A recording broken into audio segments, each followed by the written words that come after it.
And I grew up in the 80s on HBO. And in 1992 is when I found my voice. And I realized I was a writer who performed his own material. And I had things to say. There was a long piece in there called "The Planet is Fine, the People are Fucked." And it was a very good analysis of why it's not important to save the planet. It's more important to save yourself. And the planet may come, the planet's going to be here. We'll go away. We'll go away because we'll fix that up. We'll arrange that. We'll self-immolate. We'll be gone. Dinosaurs had their chance. There was an age of reptiles. Now it's the age of primates. Who knows? Maybe it'll be the insects next. It's not up to us. It's not divinely ordained. We're here on chance, and we're going to go away. And the planet will heal. The planet will heal because that's what it does. It heals itself. It's a self-healing organism. It changes and grows. It'll incorporate all of our dead cities into itself, and it will become something else, but it will still be going around the sun for at least a few more billion years or whatever. So this whole thing, we have to save the planet by not putting diapers in the landfill. That's too short-sighted. It doesn't do anything. You have to change yourself. And we'll never do that because the dollars now, everybody wants $1 and a toy. Everybody's got a cell phone that'll make pancakes and rub their balls. So nobody wants to rock the boat. Nobody wants to change. Don't change anything. And we're in a nice downward glide. I call it circling the drain. That's what I'm going to call my next book. Circling the drain. And the circles get smaller and smaller and faster if you watch a drain. If you watch a sink empty. And we'll be gone. And that's fine. I welcome it. I wish I could live 1,000 years to watch it happen from a distance so I could see it all. Does it depress you? No. It lifts me up. It lifts me up because I gave up on this stuff. I gave up on my species, and I gave up on my fellow Americans. I gave up on my countrymen because I think we squandered great gifts. I think humans were given great gifts. Walking upright, binocular vision, opposable thumb, large brain, making tools. Make tools, large brain, make better tools. Talk, have to like language. You take this, put in here. We learned language, the brain got bigger, language. We grew. We had great gifts, and we gave it all up for both money and God and mammon, both. We gave it up to the high priests. It's your job. It's God's will. That's what they say. People say it's God's will. That means God can do anything he wants, so why pray? They say you pray for something. Okay, he didn't answer my prayers. Well, it's God's will. Well, if it's God's will, why did I even pray in the first place? He's going to do what he wants anyway. We gave it all up to superstition, primitive superstition, primitive shit.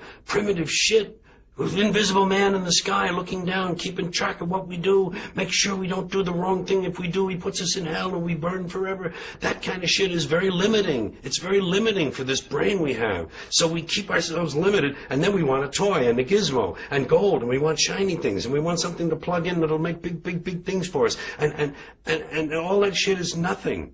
It's nothing. We gave it all up. And Americans, who also had great gifts, when you take the theory of democratic rule, self-government, okay, they started off wrong. They owned slaves. They didn't let women vote. They didn't let people who didn't own land vote. Fine. They got off on the wrong foot. But the ideas were good. But we fucking blew that. We polluted it. We polluted it with this stuff, things, material goods, games, gizmos, toys, gadgets, having possessions. He's got a bigger truck. He says, see his truck? It's bigger than mine. I'm getting a new truck.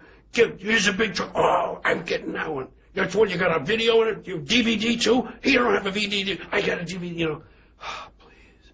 Whatever happened? And all of that is what happened, And that's why I'm divorced from it now.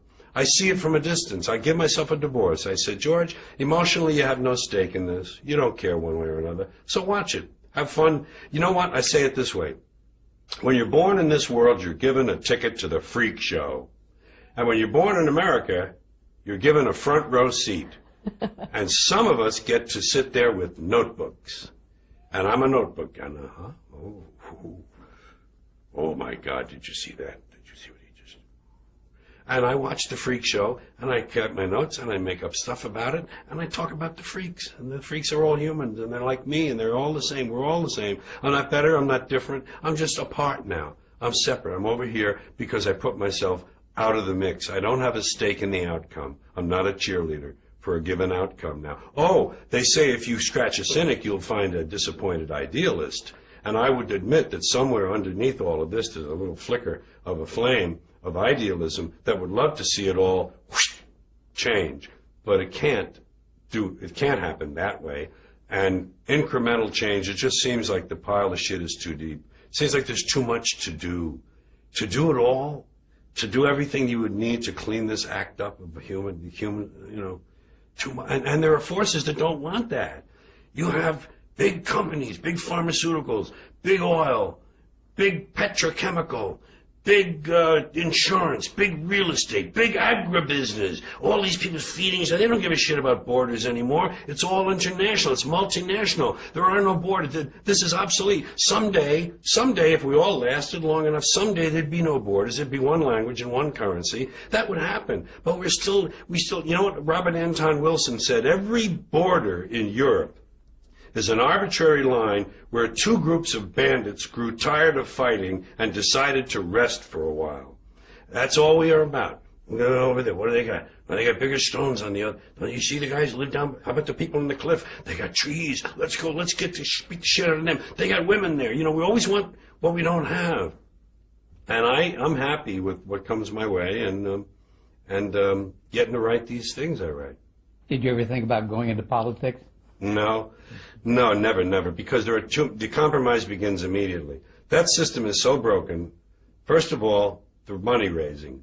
You have to raise a lot of money. You have to make a lot of compromises with yourself just to go to the meetings with those people, just to sit down and talk to them. You have to abase yourself in front of them. I need $50,000 if you could write me a check for $50,000. We can. And then you make these little tacit promises or direct promises, and the minute you're elected, you have to start that process over again. And along the way, it's all broken. The Electoral College is broken. The primary system is broken. It's all ridiculous. There's gerrymandering, all the redistricting. Whoever's in power gets to redistrict to keep them, It's just broken right down the line. And as soon as they're elected, like I say, they have to start. Be careful what we do. What did the polls say? Okay, polls say that. Right? We've got re-election coming 3 years and a half. It's shoot, no.